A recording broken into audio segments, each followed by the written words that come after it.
L'histoire commence dans la prison du donjon du Dragon d'Argent, gardée par deux redoutables sentinelles draconiques. Une reine dragon d'argent du nom de Roswaith fit son apparition, ordonnant aux gardes de partir, car elle souhaitait s'entretenir seule avec le prisonnier. Enchaîné dans cette geôle se trouvait le grand héros tueur de dragons. D'un sourire malicieux, elle lui demanda ce que cela faisait d'être captif du clan des dragons. Sa réponse fut simple, il voulait mourir. Amusée par son désir d'une mort rapide, elle s'approcha de lui, lui relevant le menton du bout des doigts. Ce n'était pas facile pour elle, car il était à la fois beau et défiant. Lentement, elle traça son ongle acéré sur sa joue, y laissant une fine entaille, savourant l'idée d'en ajouter d'autres pour ternir sa perfection. Il détourna la tête, refusant de lui offrir davantage d'humiliation. Elle pouvait le tuer ou le déchirer en morceaux si cela lui chantait. Il espérait seulement qu'elle le ferait sans tarder. Malgré sa puissance immense, il avait été trahi par un scélérat, le laissant dans cet état misérable. La reine dragon lécha le sang qui perlait sur sa joue et lui propose de rejoindre le clan du Dragon d'Argent. Il la railla aussitôt, lui demandant si elle était digne d'un allié comme lui. Furieuse, elle réagit violemment, le cinglant de sa queue. Son corps fut projeté contre le mur avec fracas. Se tenant au-dessus de lui, elle posa son pied sur sa poitrine, stupéfaite qu'un simple prisonnier ose ainsi l'insulter. Mais cet homme n'avait rien d'ordinaire. Son nom était Léon Cosmo, autrefois le héros adulé de l'humanité, acclamé par des milliers de personnes. À présent, brisé et vaincu, il ne croyait plus en sa grandeur passée. Ses rêves d'anéantir le clan des dragons et de laisser derrière lui un héritage pour les générations futures s'étaient effondrés. La reine dragon ricana, lui ordonnant d'accepter son destin. Il mourrait ici. Elle pressa davantage son pied contre sa poitrine, lui rappelant que toute possibilité d'un avenir glorieux et prospère avait disparu. Sans héritier, il ne laisserait rien derrière lui. Mais Léon l'avertit de ne pas sous-estimer les humains. Dans un mouvement rapide, la reine dragon enroula sa queue autour de son cou, trouvant son obstination exaspérante. Alors qu'elle serrait son étreinte, elle lui demanda s'il était prêt à supplier pour sa vie. Mais Léon resta impassible, révélant qu'elle avait commis deux erreurs fatales dès le début. Premièrement, déclara-t-il, tu n'aurais jamais dû te retrouver seul avec le plus puissant des tueurs de dragons. Et deuxièmement, tu n'aurais jamais dû goûter à mon sang. Soudain, Léon activa une technique interdite connue sous le nom de malédiction du sang. La reine dragon relâcha aussitôt son emprise, reculant sous le choc. Une sensation étrange l'envahit, et à son grand effroi, elle sentit un désir incontrôlable s'emparer d'elle. Ses jambes flanchèrent et elle s'effondra à genoux, tremblante. Léon s'approcha, ses yeux froids et calculateurs. « Tu passeras le reste de ta vie à souffrir » déclara-t-il. « Un tourment qui rongerait ton âme. » Son désir s'intensifia, et avant même de pouvoir réfléchir, elle se jeta sur lui, le projetant au sol. Léon, déconcerté, ne comprenait pas ce qui était en train de se produire. Consommé par la malédiction, la reine dragon l'embrassa, provoquant un rouge vif sur ses joues. Pendant 1 heure, ils furent enfermés dans une étreinte étrange et ardente. Finalement, la malédiction du sang commença à s'estomper, et avec elle, la souveraine retrouva le contrôle de son corps. Elle se recula vivement, les yeux emplis de confusion et de colère. « Qu'as-tu fait de moi » s'écria-t-elle. Léon répondit calmement. « La malédiction du sang est une technique interdite, utilisable une seule fois dans une vie. Lorsque tu as goûté mon sang, un lien s'est tissé entre nos âmes. À ma mort, la malédiction te plongera dans une souffrance infinie. » La reine dragon ricana, tentant encore de comprendre la situation. « Si cette malédiction prend effet après ta mort, alors pourquoi ceci s'est-il produit ?» demanda-t-elle, les joues brûlantes d'embarras. Léon fronça les sourcils. Il semblait que la malédiction avait un effet secondaire inattendu, qu'il n'avait pas prévu. « Je pensais que la douleur que tu ressentirais à ma mort serait la seule conséquence, » admit-il. « Mais il semble qu'il y ait plus dans ce sortilège que ce que je croyais. » Rougissante, la reine dragon réalisa l'implication de ses paroles. Les dragons étaient liés à des codes stricts de monogamie, et le lien engendré par la malédiction du sang condamnait son avenir. Après la mort de Léon, elle ne pourrait plus prendre de compagnon, porter d'héritier, ni expliquer au clan des dragons ce qui lui était arrivé. Léon fut surpris par les conséquences inattendues du sortilège. L'ironie de la situation ne lui échappa pas. Elle s'était moquée de lui parce qu'il n'avait pas de successeur, mais désormais, elle n'en aurait pas non plus. Elle se jeta à l'attaque, mais Léon l'arrêta, déclarant « Tu n'as pas besoin de faire ça. Je vais mourir de toute façon. » Alors que ses paupières commençaient à se fermer, il prononça une dernière requête, Que la reine dragon vive avec la haine qu'elle lui portait et ressente la douleur pour le reste de sa vie. C'était là sa malédiction en tant qu'humain, sa vengeance ultime. La reine dragon hésita, suspendant son geste avant d'asséner le coup final. Quelques instants plus tard, Léon rendit son dernier souffle. Elle n'en revenait pas. Ce simple humain avait trouvé le moyen de se venger de la manière la plus ignoble qui soit. Mais elle n'avait aucune intention de le laisser avoir le dernier mot aussi facilement. Utilisant son pouvoir, elle grava sur la poitrine de Léon l'emblème du dragon d'argent. Léon Cosmo avait jadis été une légende, un héros vénéré par tous. À l'âge de 5 ans, il avait tué un chien féroce à main nue, une scène à laquelle assista un maître chasseur de dragons de passage. Voyant en lui un potentiel exceptionnel, le chasseur le prit comme apprenti. À 10 ans, Léon intégra la prestigieuse Académie impériale des chasseurs de dragons et 4 ans plus tard, il en sortit diplômé, devenant le plus jeune et le plus talentueux élève de toute son histoire. À 15 ans à peine, il marcha sur le champ de bataille, abattant des dragons et reprenant des territoires pour l'Empire. Son nom se répandit comme celui du plus puissant chasseur de dragons, le symbole de l'espoir dans cette guerre sans fin. Jusqu'à ce qu'il soit capturé et réduit en esclavage par le clan des dragons. 2 années s'étaient écoulées depuis ce jour fatidique. Léon se réveilla en hurlant, sa main se portant instinctivement à sa poitrine. Peu à peu, sa respiration se calma. Autour de lui, tout était inconnu. Où était-il? Que s'était-il passé? Soudain, la porte s'ouvrit. Une petite fille entra. Léon fut frappé par son innocence et sa beauté. Il cligna des yeux, tentant de comprendre. Se redressant sur le lit, il la fixa. Sa présence était si pure qu'il crut un instant être monté au paradis, récompense de ses innombrables sacrifices pour l'humanité. Mais il se trompait. « Quel est ton nom ?» demanda-t-il, encore sous le choc. La fillette lui sourit doucement.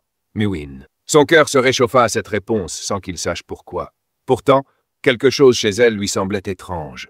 Ses cheveux, mêlant noir et blanc, étaient d'une rareté troublante. Mewin expliqua que sa mère lui avait dit que son prénom signifiait la lune. Léon fronça les sourcils. Les anges avaient-ils une mère? Il se présenta et, à sa grande surprise, la petite fille s'exclama avec enthousiasme. « Léon, ça veut dire lion !»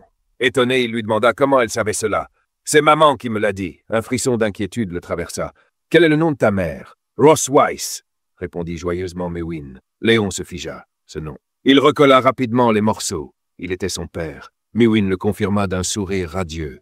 Le vertige le prit. Comment était-ce possible? Comment pouvait-il avoir un enfant avec Ross Weiss?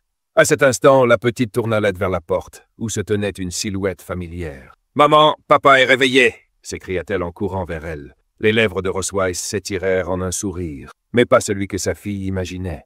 Mewin croyait que sa mère était heureuse de voir Léon réveillé. Après tout, elle venait le voir tous les jours. Mais tandis que Ross Weiss caressait la tête de sa fille, son sourire se mua en un rictus cruel. « Va jouer dehors, ma chérie !» murmura-t-elle d'une voix douce. « Ton père et moi devons parler. » Dès que Mewin quitta la pièce, Léon planta son regard incrédule dans celui de Ross Weiss. « Mewin est vraiment notre fille ?»« Oui, » confirma-t-elle en fermant la porte derrière elle, sa queue ondulant dans son dos. « Elle est notre enfant biologique. » Le cerveau de Léon tourna à toute allure. « Pourquoi l'avoir gardée ?» demanda-t-il, le ton grave. « Pourquoi m'avoir sauvé ?» Ross Weiss le fixa, un éclat glacé dans les yeux. « Tu as dormi pendant 2 ans, Léon. » Son sourire s'élargit. « Je n'ai pas oublié ce que tu m'as fait, et je ne compte pas te le pardonner. » La colère de Léon explosa. Il n'avait jamais voulu que tout cela arrive. « Nous sommes différents, » grogna-t-il. « Nous ne pouvons pas coexister. Jamais je ne t'aurais touché si les choses avaient été autrement. » Voyant la détresse dans ses yeux, l'expression de Ross Weiss s'assombrit. « Oh, c'était une torture pour toi, vraiment ?» Enroulant sa queue autour de sa jambe, elle le tira brusquement sur le lit. Elle grimpa sur lui, déchirant sa chemise d'un geste sec. Une lueur glaciale dans le regard, elle activa un sort. Elle allait graver sa propre marque de dragon sur lui, le liant à elle pour toujours. Léon la supplia d'arrêter, mais Ross Weiss posa tout de même sa main sur son torse. Un cercle magique lumineux apparut aussitôt. Cette marque deviendrait son éternelle honte. À partir de ce moment, il serait son prisonnier, enchaîné à elle, incapable de s'enfuir. Quand ses compagnons verraient le tatouage de dragon sur son corps, ils croiraient qu'il les avait trahis, qu'il s'était rendu au clan des dragons. Léon ne comprenait toujours pas pourquoi elle agissait ainsi. La vengeance chez les dragons restait un mystère qui échappait depuis toujours aux scientifiques humains. Leur soif de représailles n'était pas seulement extrême, elle relevait d'une obsession inhumaine, paranoïaque, dépassant toute logique humaine. Pour la reine dragon, Le vaincre ne suffisait pas.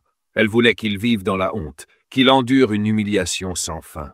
Lorsque le sort prit pleinement effet, Léon ressentit un désir écrasant, incontrôlable. Pour la reine dragon d'argent, c'était un immense honneur que de briser Lon, le plus grand chasseur de dragons de l'histoire humaine, et de faire de lui son esclave, son compagnon le plus proche.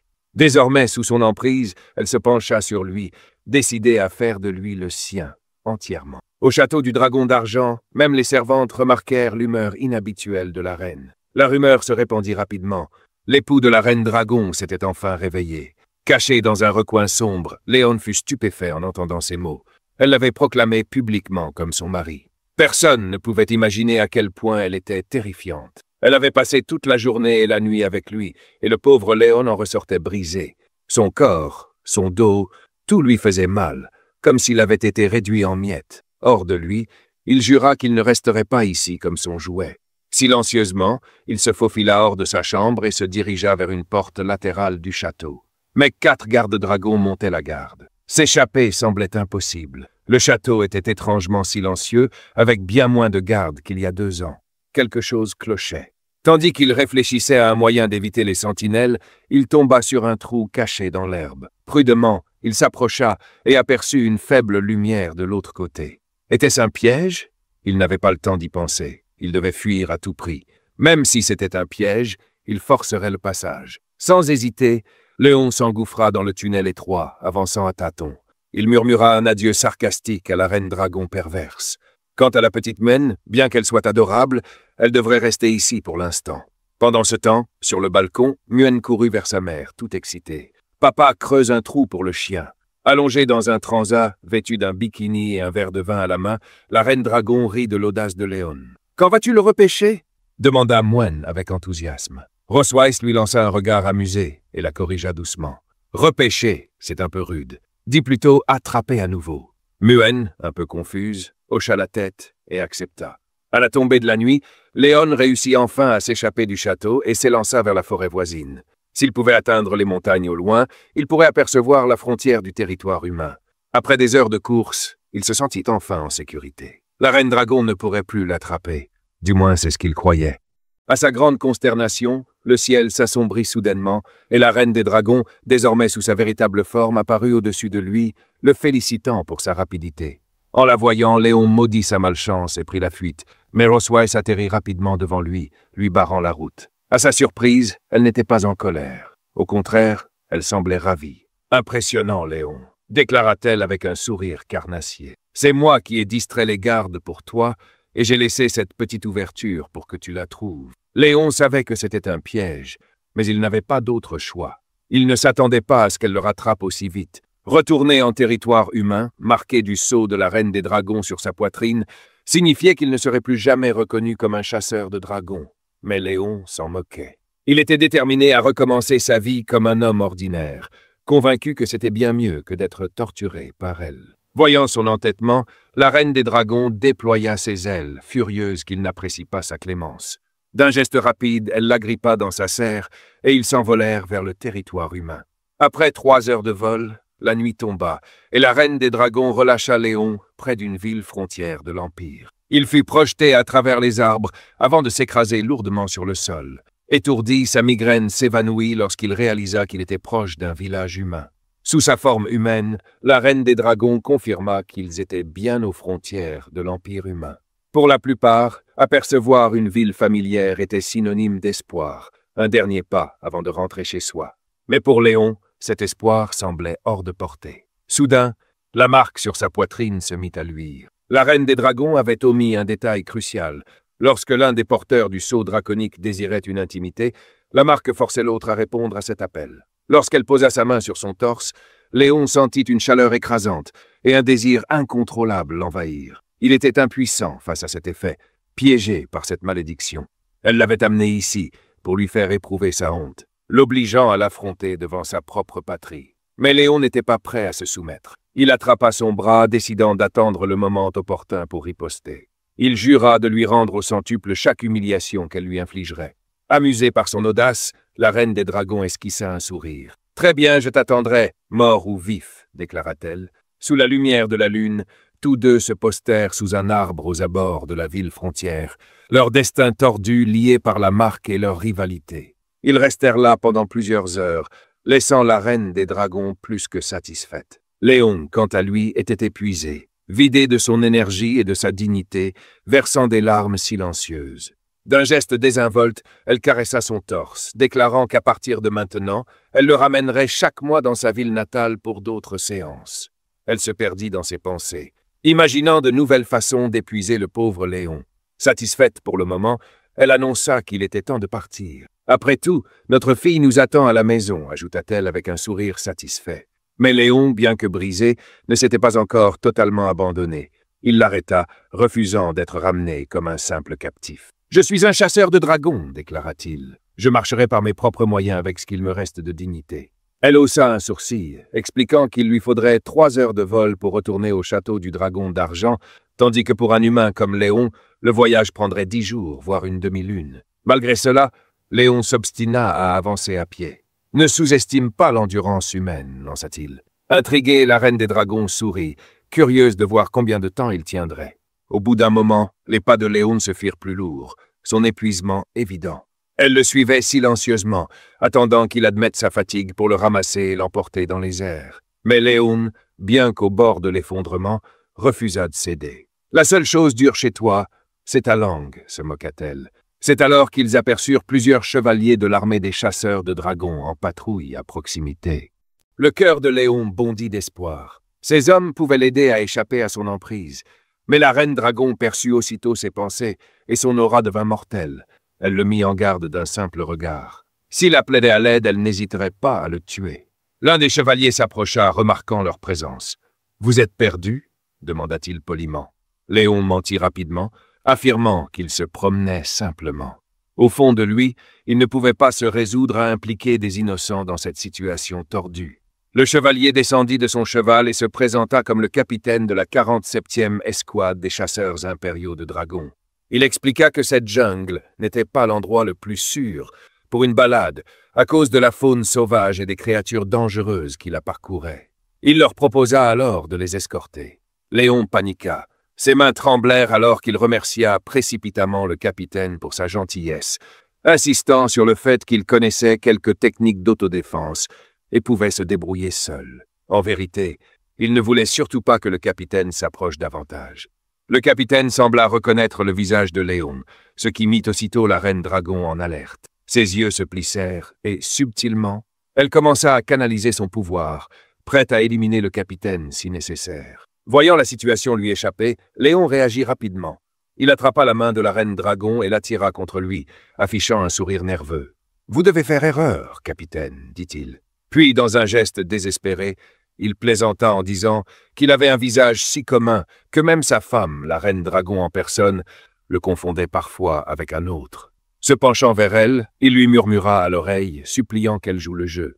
Il lui promit que si elle l'aidait à se débarrasser des chevaliers, il retournerait docilement avec elle. Amusée, la reine dragon décida de lui faire plaisir. Tous deux commencèrent alors à jouer la comédie, affichant un simulacre d'affection. Léon la serra contre lui dans une démonstration exagérée d'amour, ce qui mit le capitaine mal à l'aise. Gêné par cette soudaine effusion, il esquissa un sourire crispé et s'excusa, ne souhaitant plus les déranger. Dès que les chevaliers furent hors de vue, Léon relâcha la reine dragon qui était visiblement irritée.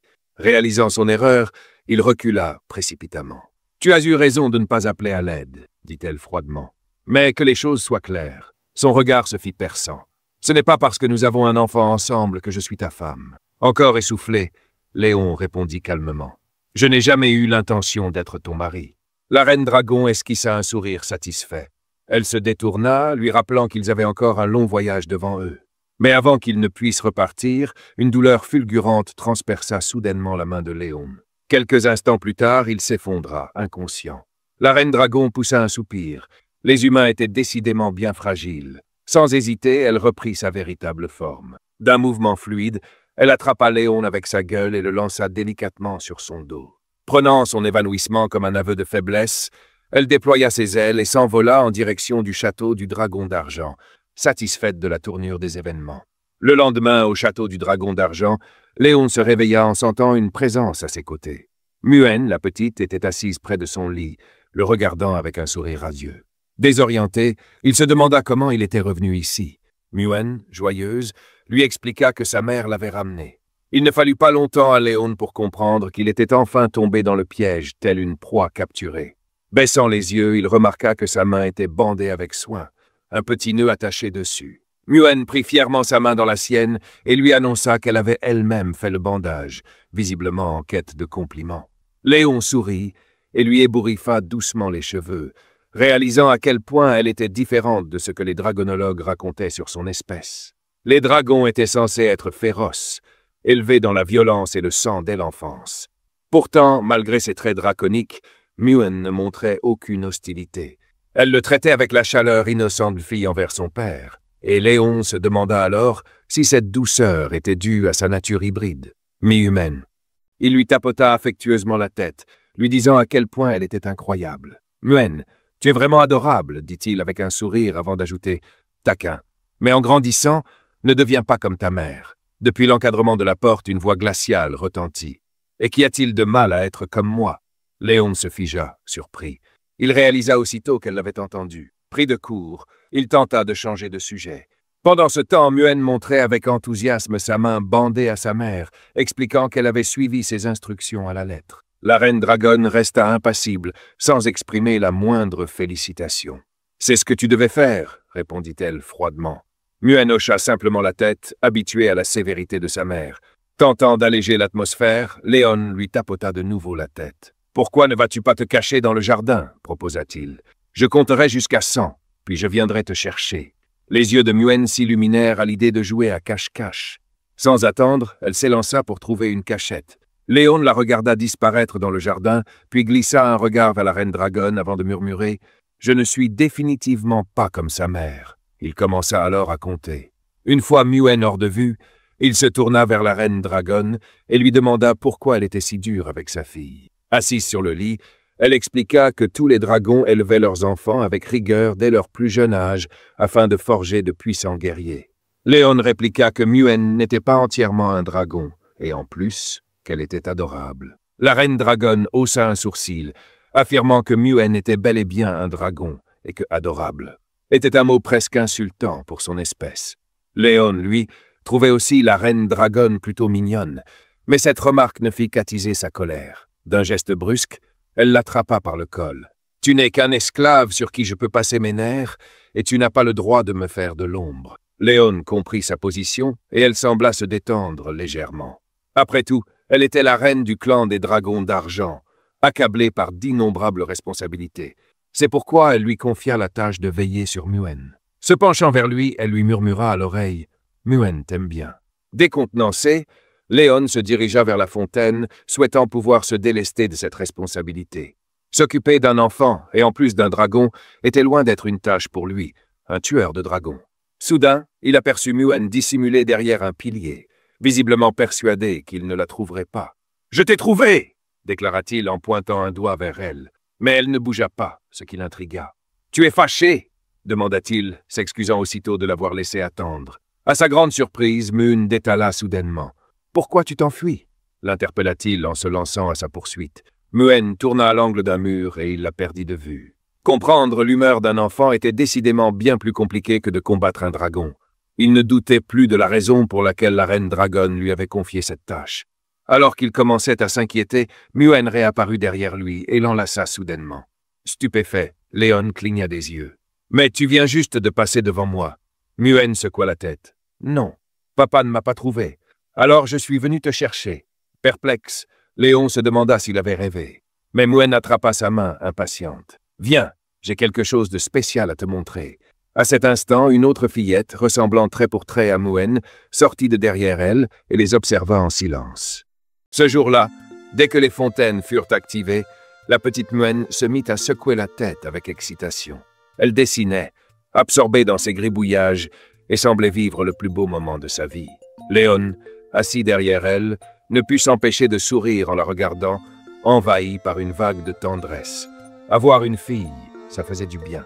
Pour la première fois, il avait l'impression que son âme commençait à guérir. Tandis que Muen s'amusait, Léon serra les poings, les dents crispées. Il en avait assez. Il était temps d'échapper à l'emprise de la reine dragon. À ce moment précis, Muen courut vers lui, toute fière, un dessin de famille dans les mains.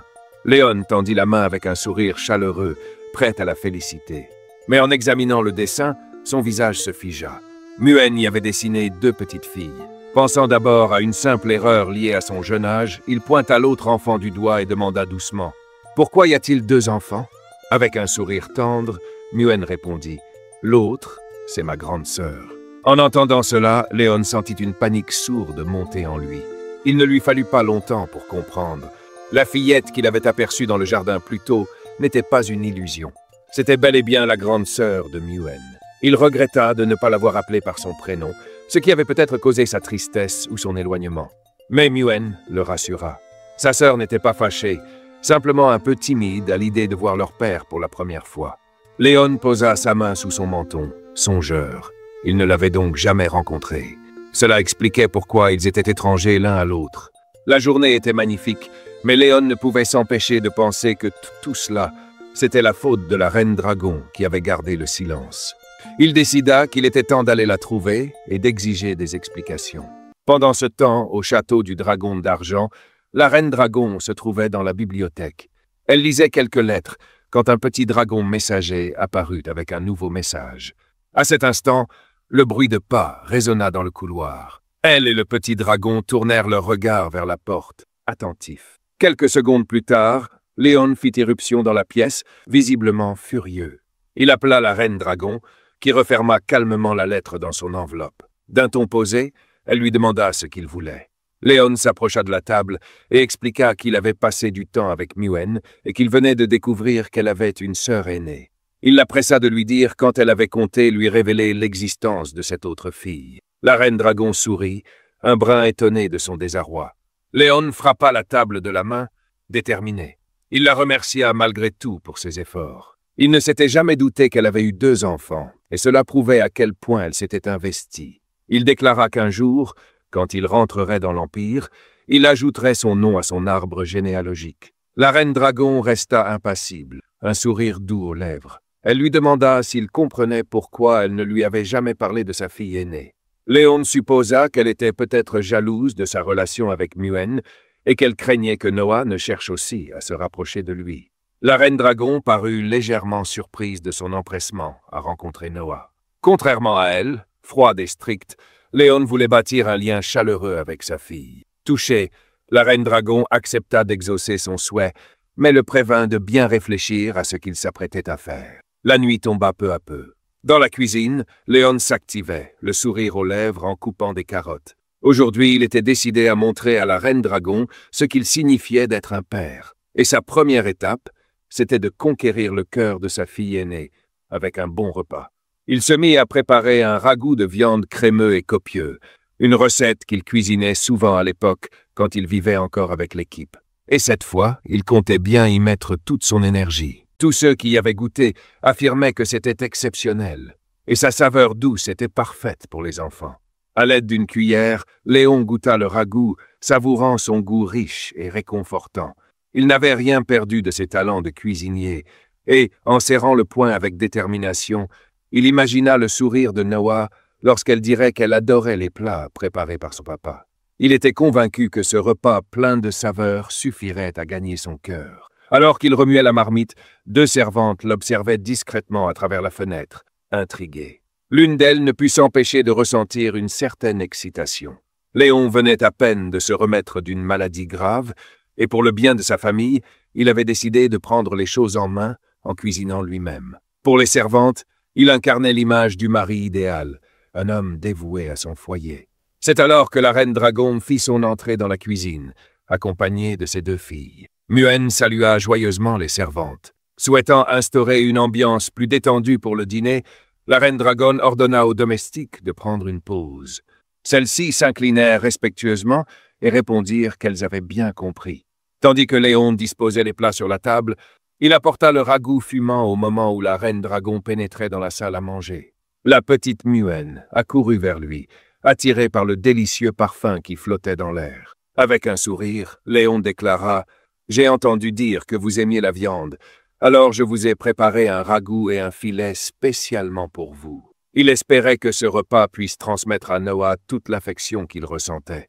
Mais à sa grande surprise, Noah resta indifférente face au festin, son regard perdu ailleurs. Léon, déconcerté, sentit son cœur se serrer. La reine dragon esquissa un sourire plein de sous-entendus, et à cet instant, la frustration de Léon monta d'un cran. Il comprit qu'elle s'attendait à cette réaction, ce qui expliquait sans doute pourquoi elle avait tant hésité à organiser cette rencontre. C'était leur tout premier échange, et la reine dragon invita alors Noah à se présenter. Docilement, Noah répondit « Je suis Noah, l'aîné de la reine dragon d'argent Rosways », déclara-t-elle fièrement, précisant qu'elle avait 1 an et 2 mois. Les dragons formaient une race à la longévité exceptionnelle, et leurs enfants grandissaient bien plus vite que les humains. Léon s'approcha d'elle et lui tendit la main avec douceur. « Je suis ton papa », dit-il en espérant faire bonne impression. À sa grande surprise, Noah le fixa avec fascination.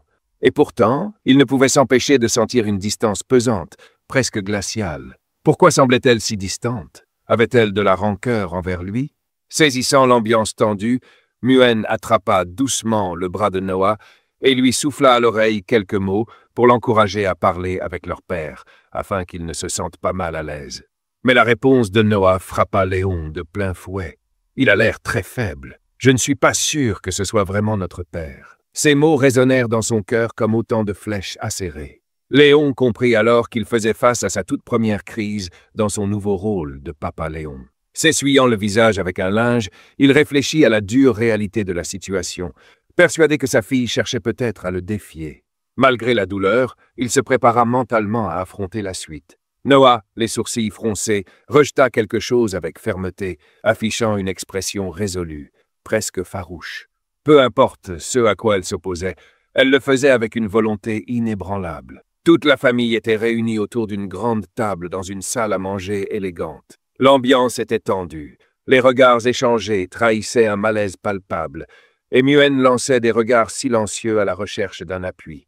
Les jumelles étaient assises côte à côte. Leur ressemblance était frappante, mais leurs personnalités différentes s'exprimaient même dans ces instants de silence. Tandis que Noah mangeait avec attention, Muen engageait la conversation avec enthousiasme. Léon posa un regard chaleureux sur Noah et lui demanda avec tendresse « Est-ce que tu aimes ce que j'ai cuisiné ?» Sa voix trahissait un mélange d'espoir et de douceur. Mais soudain, l'ambiance paisible vola en éclats lorsque Noah poussa un cri, et Léon, assis à la table, sursauta, stupéfait par cette réaction inattendue. Témoin de la scène, Roswazek porta une main à sa bouche pour étouffer un rire, visiblement amusé par le chaos ambiant. Muen, intrigué par l'hilarité de sa mère, lui demanda innocemment « Maman, pourquoi tu ris ?» Léon se joint au rire des autres, exprimant combien il est heureux d'être entouré de sa famille. Son cœur déborde de joie.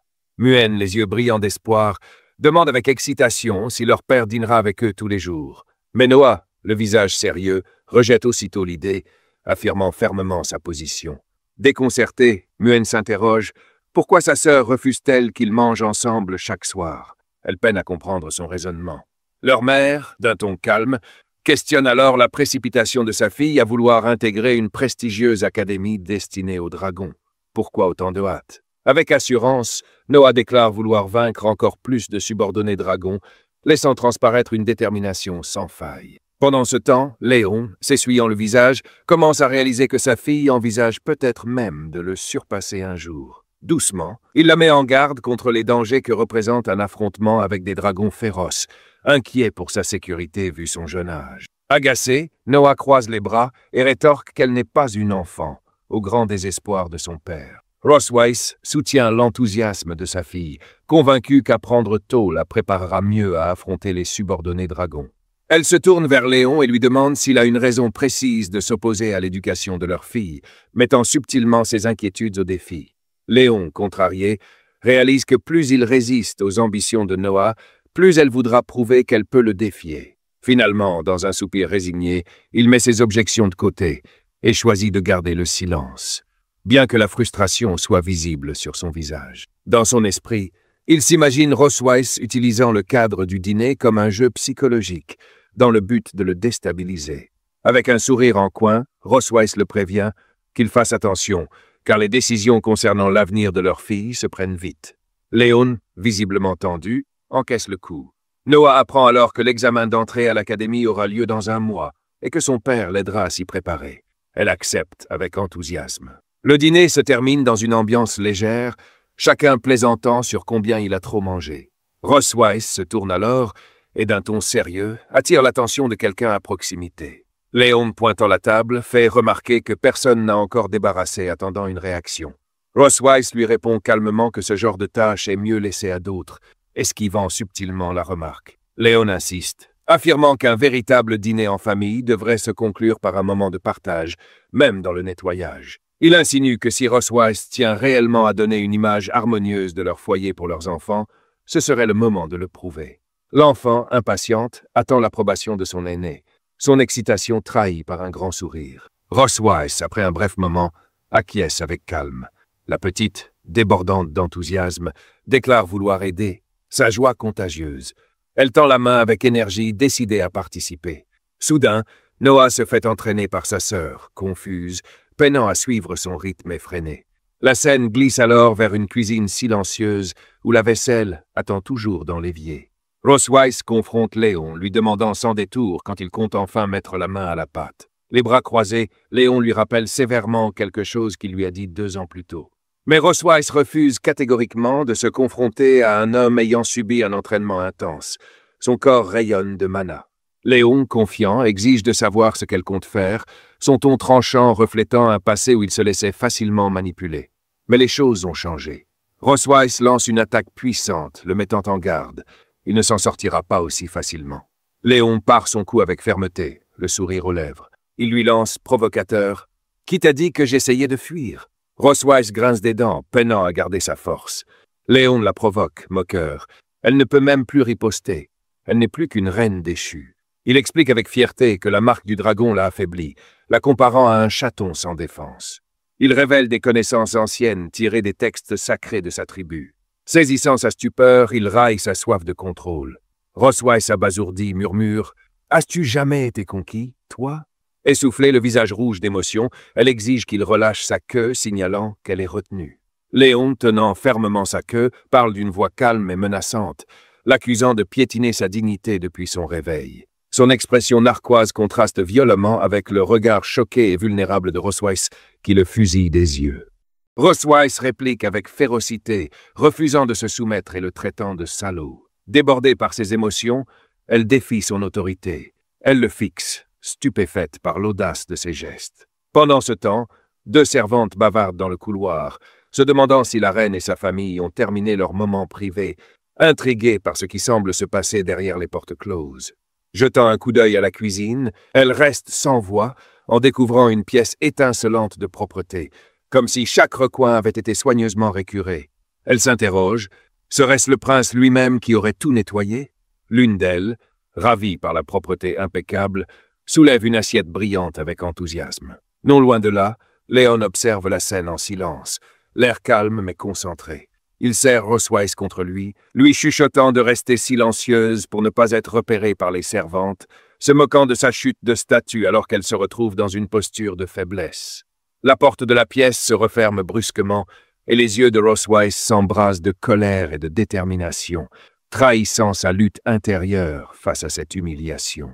Léon esquisse un sourire narquois, resserrant son étreinte sur elle, la désignant ironiquement comme sa femme. Son regard devient glacial, témoignant de son emprise totale sur la situation. Les yeux de Ross Weiss se remplissent d'un mélange de désespoir et de fatigue, mais elle ne réagit que très peu, semblant résignée à son sort. 3 jours plus tard, le décor change. Un château majestueux, baigné de lumière sous un ciel bleu éclatant, se dresse fièrement. 2 sœurs se tiennent au chevet de leur père, inquiètes de ne pas l'avoir vu se réveiller depuis 3 jours. Elles se demandent s'il est mort, mais l'une d'elles rassure calmement l'autre. Il faut attendre. Soudain, Léon pousse un cri de douleur, frappé au visage. Noah, le pied encore posé sur lui, annonce d'un ton sec que leur père n'est pas encore mort. Surpris et un peu vexé, Léon lui demande si un enfant normal traiterait ainsi son propre père. En reprenant pleinement conscience, il se rend compte qu'il est allongé dans un lit, Mune à ses côtés, visiblement soulagée de le voir éveillé. Avec joie, elle annonce qu'il est revenu à lui, pendant que Noah les observe en silence à proximité. Léon, encore confus, se demande à quel moment il a bien pu perdre connaissance. Tandis qu'il se redresse lentement, Ross Weiss, posé, lui propose de l'aider à se souvenir de ce qu'il s'est passé. Un flashback le montre se prenant un coup violent de la part de Rossweiss. Il se rappelle alors que la marque du dragon sur lui est devenue inerte cette nuit-là, juste avant le coup qui l'a fait sombrer. Il repense à la brutalité de Rossweiss, conscient qu'elle aurait pu le tuer facilement si elle l'avait voulu. Encore affaibli, Léon reste silencieux, assis sur le lit, observant Rossweiss, désormais de dos. Il ne peut s'empêcher d'admirer sa beauté. Malgré sa puissance intimidante, réalisant qu'elle est un dragon vieux de plus de 200 ans. Muen, remarquant l'air figé de son père, se demande pourquoi il ne bouge pas, supposant qu'il est simplement ébloui par l'apparence de leur mère, comme toujours. Rossweiss sursaute légèrement lorsqu'un bruit soudain attire son attention. Son visage se crispe de surprise. Léon, baissant les yeux, ramasse un accessoire en forme de fleur tombé au sol et le dépose doucement sur Rossweiss, lui disant que cela lui va bien.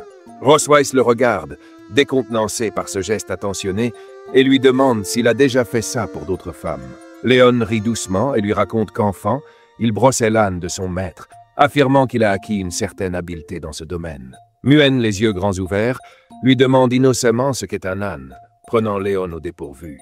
Avec un sourire, il lui explique que les ânes ressemblent un peu aux dragons, en beaucoup plus petits, têtus, et qu'ils émettent des sons bizarres lorsqu'ils sont contrariés. Il imite ensuite le comportement d'un âne, faisant rire Muen par ses pitreries. Rossweiss l'observe attentivement, notant la ressemblance entre l'entêtement d'un âne et son propre caractère. Soudain, elle le frappe violemment, et Léon se replie, terrifié.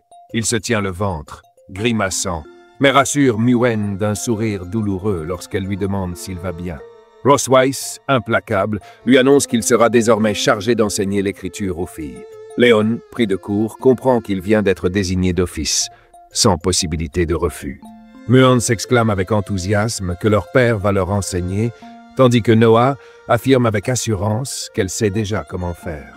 Les deux fillettes filent à toute allure vers la salle d'études, en discutant joyeusement des stylos colorés qu'elles veulent utiliser. Pendant ce temps, Rossweiss informe Léon que sa sœur va venir leur rendre visite et qu'elle ne veut surtout pas qu'il se montre devant elle. Léon reste surpris, ne comprenant pas pourquoi on lui interdit cette rencontre, et exprime sa frustration de ne pas pouvoir rencontrer sa belle famille.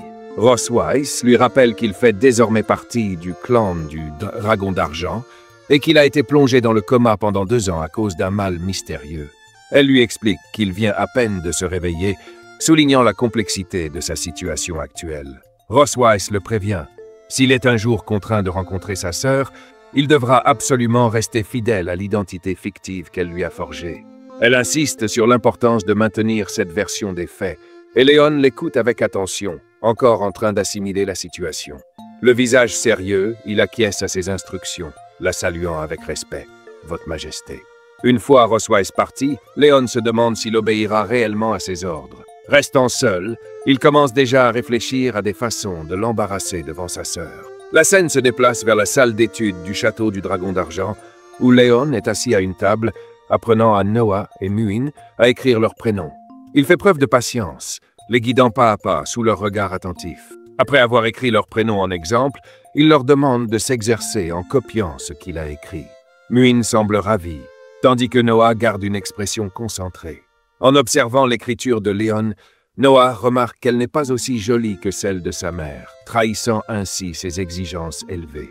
Léon ressent une pointe de frustration face à cette comparaison, conscient de la pression qu'il subit pour être à la hauteur. Lorsqu'il se lève pour partir, Muen lui demande curieusement ce qu'il compte faire. Il répond qu'il a oublié de remettre quelque chose à leur mère et leur promet de revenir voir leur progrès plus tard, même si son air désinvolte laisse Noah sceptique. Muen taquine sa sœur, prétendant qu'elle a l'air heureuse, ce que Noah nie fermement. Elle insiste pour qu'elle reste concentrée et continue de s'exercer comme on leur a demandé. Elle baisse ensuite les yeux, légèrement rougissante, l'air songeuse. La scène change et nous retrouvons les grandes portes du château du Dragon d'Argent. Soldats et figures influentes se rassemblent pour un événement officiel. Là, Isha Melchvi, la reine du Dragon Rouge, se tient droite, impressionnante avec sa chevelure écarlate et sa tenue royale éclatante. Rossweiss court la serrer dans ses bras, leur complicité éclatant dans cette chaleureuse retrouvaille. Isha complimente sa sœur, soulignant à quel point elle semble rayonnante depuis leur dernière rencontre. Rossweiss, un peu gênée, rejette modestement le compliment. Curieuse, Isha demande des nouvelles du mari de Rosweiss, ayant entendu dire qu'il s'était enfin réveillé. Elle s'étonne de ne toujours pas avoir eu l'occasion de le rencontrer. Rosweiss lui explique qu'il est encore malade et ne peut pas recevoir de visite pour le moment. Déçue, Isha admet qu'elle avait hâte de voir à quoi ressemblait le roi dragon qui avait enlevé sa sœur. Sur un ton taquin, elle fait allusion à la dynamique de leur relation, insinuant qu'un mariage aussi rapide, suivi d'un enfant, trahit une forte connexion. Rosweiss réagit vivement, niant catégoriquement que mariage et enfant signifient forcément une relation harmonieuse. Elle assure qu'elle n'a jamais ressenti d'attirance pour son mari, ni avant, ni aujourd'hui. Isha esquisse un sourire, amusée par le caractère bien trempé de sa sœur, constatant que cette force de caractère n'a pas changé. Rosweiss propose alors joyeusement d'aller se promener dans le jardin pour discuter tranquillement. Isha accepte, laissant sa sœur la guider. Les deux femmes s'éloignent en riant, marchant côte à côte, heureuses de partager cet instant. Pendant ce temps, Léon les observe discrètement au loin, à l'aide d'un télescope. Il reconnaît immédiatement la sœur de Rosweiss. Attentif, il analyse la scène, récoltant des informations. Déterminé à tester la portée du motif draconique, il cherche à découvrir jusqu'où son pouvoir peut s'étendre. Alors que les deux sœurs flânent dans un jardin somptueux, entouré de rosiers en fleurs, leur conversation dérive vers l'instabilité récente au sein du clan des dragons. Elles évoquent avec inquiétude l'agitation croissante du roi du dragon de la flamme rouge, qui suscite de plus en plus de préoccupations. Rosweiss est stupéfaite lorsqu'elle entend le nom de Constantin lié au récent bouleversement. Elle interroge sa sœur, se rappelant que Constantin a disparu depuis des années. Isha suppose qu'il cherche peut-être à étendre son territoire, profitant du chaos actuel à son avantage. Soudain, Rosweiss réagit avec stupeur, son corps irradiant d'énergie alors qu'un phénomène inattendu survient. Ses yeux s'écarquillent. Elle perçoit quelque chose d'inhabituel autour d'elle. Remarquant ce changement chez sa sœur, Isha demande « Que se passe-t-il » Rosweiss esquisse rapidement un sourire pour dissimuler son trouble. « Rien du tout », rassure-t-elle. « Continue, je t'écoute. » Mais intérieurement, Rosweiss est troublée. Elle pense au tueur de dragons, repensant à des incidents passés. Dans un murmure agacé, elle lâche « Ce fichu tueur de dragons !» Léon, Isha, de plus en plus sérieuse face à la situation, propose de renforcer les défenses frontalières. Elle évoque l'envoi de Xinlong pour maintenir le contact en cas de nouveaux événements. Rosweiss, aux aguets, sent à nouveau une perturbation. Isha remarque son changement d'attitude. « Tu vas bien ?»« Oui, ma sœur. Ce n'est rien. Continue, je t'en prie. » Mais en elle-même, Rosweiss fulmine. « Maudit tueur de dragons !» Isha reprend. « Il faut renforcer nos défenses. Et si quelque chose survient, je t'enverrai quelqu'un. » Puis, avec une légère ironie, elle évoque le motif draconique, amusée par ces jeunes qui jouent avec lui comme si ce n'était rien. Pendant ce temps, Léon est confortablement installé dans un fauteuil, songeur. Il se demande combien de temps Rosweiss pourra supporter les effets du motif draconique. La porte s'ouvre brusquement. Rosweiss entre en trombe, furieuse. Elle attrape Léon par le col, l'accusant d'avoir activé le motif intentionnellement pour la ridiculiser devant sa sœur. Face à sa colère, Léon opte pour l'innocence. Il la fixe tendrement, arborant un air misérable. « Est-ce mal, si je te désire ?» Rosweiss reste figée, choquée par ces mots. Son visage devient rouge pivoine. Elle détourne les yeux, cachant son trouble derrière sa main. Léon sourit intérieurement. Son jeu semble fonctionner. Peut-être qu'au moins, elle est dégoûtée par lui. Rosweiss, les joues en feu, lui tourne le dos. « Tu es sans honte, dit-elle sèchement. Tu n'es qu'un prisonnier vaincu. Tu n'as pas à dire ce genre d'idiotie. Range tes pensées malsaines. » Léon ne dit rien. Il sourit doucement, observant Rosweiss qui lui jette un dernier regard encore troublé. « Je suis venu pour lui faire face. Et voilà que ses paroles me désarment, pense-t-elle. Elle sort, le rouge aux joues, et le prévient. « Tu t'en tires bien cette fois. Mais si tu recommences, je ne te laisserai pas passer ça. » Léon, avec un regard moqueur, pense « terrifiant. Qu'un seul mot ait pu la mettre dans un tel état. Le motif draconique a vraiment du pouvoir. » Il se rend compte que son cœur s'emballe dès qu'il pense à elle. Il se redresse et murmure « Cosmode, réveille-toi. Arrête de penser à des bêtises. » Il se rappelle que les enfants attendent toujours son retour. Dans la salle d'études, Noah s'applique à écrire avec sérieux, tandis que Mouen paresseux soupire. Pourquoi papa n'est toujours pas revenu? Plus tard dans la soirée, au château du Dragon d'Argent, Aisha fait ses adieux à Rosweiss. « Je pars ce soir. »« Fais attention sur la route, » lui répond Rosweiss en agitant la main. Aisha se transforme en son imposante forme de dragon rouge et lance en riant. « La prochaine fois, Laisse-moi rencontrer ton mari. Promis, on prendra le temps de discuter, répond Rosweiss en souriant. Alors qu'Aïcha s'envole, entourée de ses chevaliers, Rosweiss la regarde disparaître dans le ciel, pensive. Le visage sérieux, Rosweiss serre les dents, le regard fixé droit devant elle avec détermination. Maudit chasseur de dragons, pense-t-elle. Il n'a toujours pas compris la leçon. Ce soir, elle en a décidé autrement. Pendant ce temps, de l'autre côté du château, Léon éternue à plusieurs reprises. « Qui parle de moi ?» se demande-t-il un peu groggy. Il se rassoit pour lire une histoire du jeune dragon à voix basse pour Noah et Muen avant le coucher. Tandis qu'il lit, les deux filles s'endorment, le visage paisible, adorable. Léon sourit, referme doucement le livre, les borde tendrement et murmure « Ne prenez pas froid ». Il sort lentement de la pièce, prenant soin de ne pas réveiller ses filles endormies. Mais à peine la porte refermée, un grand bang le fait sursauter. Rosweiss vient d'y poser brutalement la main. Son regard intense le prend au dépourvu. « Où est-ce que tu comptes aller ?» demande-t-elle d'une voix sèche. Léon, un peu mal à l'aise, la regarde. « Ta sœur est partie, non ?» Rosweiss esquisse un sourire en coin. « On en a encore des comptes à régler ce soir. » Sans lui laisser le temps de répondre, elle attrape son col et le tire en avant. Léon proteste, mais elle l'ignore complètement. Dans la chambre de la reine dragon d'argent, Léon dépose bruyamment une bassine d'eau chaude devant elle. « Voilà, l'eau est prête, dit-il, visiblement agacé. « T'en as besoin pour quoi, au juste ?» Rosweiss étend ses jambes devant lui, le regard hautain. « Je suis épuisé d'avoir marché toute la journée. Lave-moi les pieds. » Léon la fixe, médusé. Son expression passe de l'incrédulité au sérieux. « Arrête avec tes simagrées, fais-le, ordonne-t-elle. C'est ta punition du jour. » Soupirant, Léon retire ses talons, pensant « Je suis un chasseur de dragons, et maintenant me voilà domestique à laver les pieds d'un dragon. » En observant ses pieds, il ne peut s'empêcher de se demander combien de chasseurs de dragons y ont succombé. Rosweiss remarque son regard insistant et fronce les sourcils. « Qu'est-ce qu'il imagine ?» se demande-t-elle, un soupçon de rouge montant à ses joues. Avant qu'elle ne dise quoi que ce soit, Léon esquisse un sourire espiègle et plonge brusquement ses pieds dans l'eau. « Allez, viens goûter ça. » L'eau est brûlante. Rosweiss sursaute, le visage choqué, et lui envoie un coup de pied sous le menton. « C'est bouillant, idiot !» Le coup le projette en arrière, et Léon s'écrase au sol en crachant du sang. Le regard glacial, Rosweiss pose un pied sur sa poitrine, le clouant au sol. « Tu l'as fait exprès, hein? C'était pour te venger ?» Léon, loin d'être impressionné, lui adresse un sourire provocateur. « C'est toi qui m'as ordonné de te laver les pieds. » Rosweiss rougit en le fixant. « On dirait bien que tu n'as toujours pas compris la leçon, » souffle-t-elle en traînant lentement son pied le long de son torse. Sa voix devient un murmure moqueur. « Tu ne t'étais jamais imaginé finir sous une dragonne, pas vrai ?» Et Léon sent monter en lui un tourbillon d'émotions contradictoires. Son visage s'empourpre, et dans un souffle tendu, il lui dit d'arrêter. Il est tiraillé entre l'humiliation et une étrange sensation de chaleur familière. Rosweiss, un sourire en coin, s'approche un peu plus. « Je suis curieuse, » dit-elle d'un ton froid. « Combien de temps peux-tu supporter ça ?»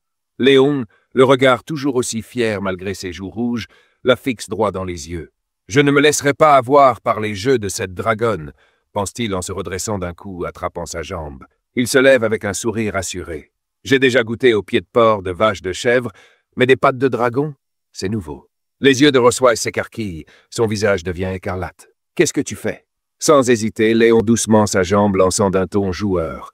Le snack de ce soir, griffe de dragon crue. Alors que Léon mord sa jambe, Rosweiss pousse un cri de colère et le menace de le tuer. Le lendemain matin, Muen et Noah se réveillent. Noah est déjà bien réveillé, tandis que Muen est encore à moitié endormi. Lorsque Rosweiss entre dans la pièce, la jambe enveloppée de bandages, Muen le remarque et demande « Maman, pourquoi tu boites ?» Rosweiss balaie la question d'un geste répondant « Ce n'est rien ». Pendant ce temps, Léon porte un bandage sur la joue. En le voyant, Muen se tourne vers lui et demande « Papa, pourquoi t'as des bleus sur le visage ?» Imitant la posture de Rosweiss, Léon croise les bras et dit « Ce n'est rien ». Intriguée et curieuse, Muen met les mains sur les hanches, observant ses deux parents avec une expression interrogative. Soudain, une idée lui traverse l'esprit et son visage s'illumine d'excitation. « Vous avez sûrement joué à un super jeu sans moi » s'exclame-t-elle en levant la main. « Je veux jouer aussi !» Noah, les bras croisés, regarde sa sœur avec un air impassible. Elle observe la scène en silence. Plus tard, Léon et Rosweiss marchent dans le jardin du château du dragon argenté. Ils détournent le regard l'un de l'autre, chacun plongé dans ses pensées. Une servante donne un coup de coude à une autre, la désignant du menton. Regarde, la reine et le prince sont en rendez-vous. La servante aux cheveux bleus glousse. Quel joli couple. Puis elle ajoute qu'ils semblent tout de même un peu distants. L'autre servante les observe avec satisfaction. Rosweiss et Léon continuent de marcher en silence. Le calme entre eux s'éternise. Léon, regardant Rosweiss de dos, se demande comment ils en sont arrivés là. Il repense au moment où elle lui a proposé de marcher avec elle. Surpris, il lui avait demandé pourquoi il ferait ça. Rosweiss avait répondu que c'était son devoir de maintenir l'apparence d'une famille unie pour les regards extérieurs. Dans le jardin, Léon jette un coup d'œil à Rosweiss. Il sent quelque chose de différent chez elle aujourd'hui. Elle n'est pas d'habitude aussi proactive, et il se demande ce qu'elle mijote. Pendant ce temps, Muen et Noah, cachés derrière un arbre, observent leur mère et leur père. Muan marmonne pour elle-même que papa est vraiment nul, même pas fichu de lui tenir la main. Soudain, une idée lui traverse l'esprit. Avec détermination et les yeux brillants, elle serre ses petits poings et déclare qu'elle va les aider. Noah, interloqué, essaie de l'arrêter. « Attends, Muen, dit-elle. » Mais Muen ne l'écoute pas. Elle bondit et court vers eux. Noah l'interpelle à nouveau, lui disant de les laisser tranquilles. Mais Muen, déjà lancé, ignore ses paroles. En s'approchant, Muen interpelle ses parents. En entendant sa voix, les Rosweiss se retournent, surpris de la voir courir vers eux. Léon lui demande pourquoi elle les a suivis. Mais avant qu'il ait fini sa phrase, Muen attrape leurs mains à tous les deux et les lie ensemble. Léon et Rosweiss sont pris de court par ce geste soudain.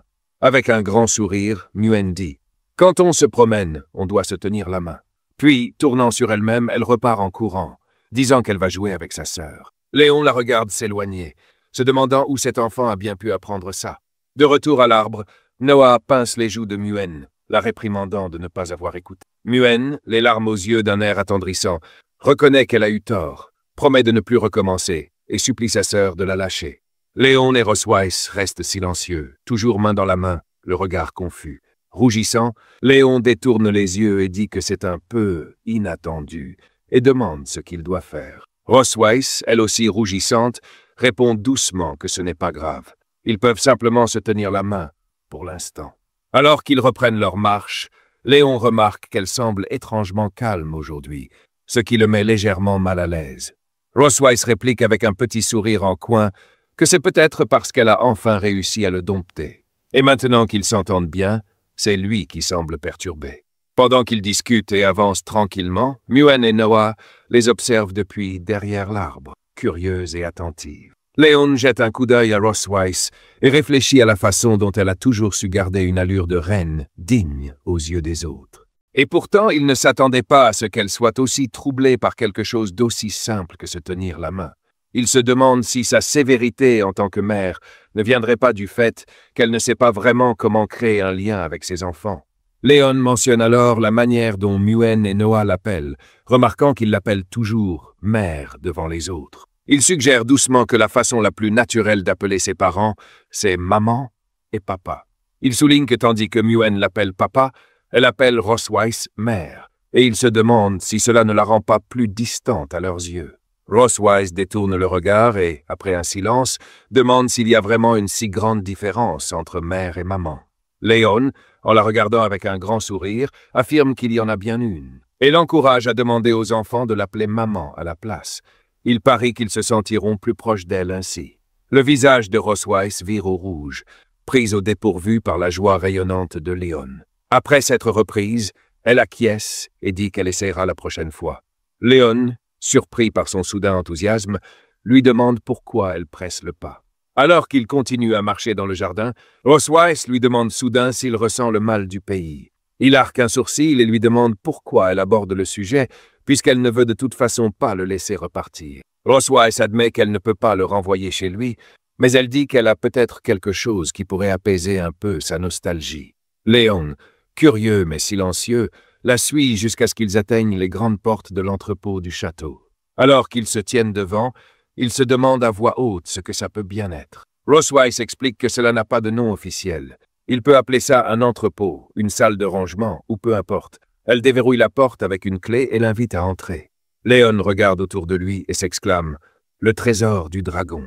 En ramassant un bracelet, il commente que dans un autre contexte, il pourrait facilement valoir plusieurs centaines de milliers de pièces d'or. Ross Weiss lui explique que ce bracelet était un cadeau de sa grand-mère lorsqu'elle était enfant, et qu'en plus du butin de guerre, la pièce contient des objets qui ont une valeur personnelle à ses yeux.